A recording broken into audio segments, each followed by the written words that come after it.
ప్రపంచంలో అతి సుందరమైన గొప్ప ప్రకృతి సంపదతో తొలితూగేటువంటి ప్రాంతంలో భారతదేశ వ్యాప్తంగా ఇప్పుడిప్పుడే అక్కడ టూరిస్టులు పోవడం, అక్కడ భారత ప్రజానికం గర్వపడడం చూస్తూ ఉంటే దాన్ని ఓర్చుకోలేని టెర్రరిస్టులు, దేశ విద్రోహులు ఇవాళ అక్కడ రక్తపాతాన్ని చెందించిండ్రు. తప్పకుండా దీనికి మూల్యం చెల్లించక తప్పదని చెప్పి హెచ్చరిస్తా ఉన్నాం.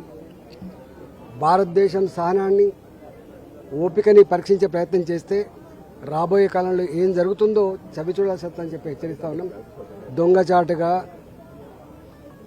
మన మిలిటరీ దుస్తులలో వచ్చి పాకిస్తాన్ ప్రేరేపిత ఉగ్రవాదులు దొంగచాటుగా వచ్చి మన పౌరుల ప్రాణాలు తీసిండ్రో దానికి తప్పకుండా మూల్యం చెల్లిస్తామని చెప్పి హెచ్చరిస్తా ఉన్నాం.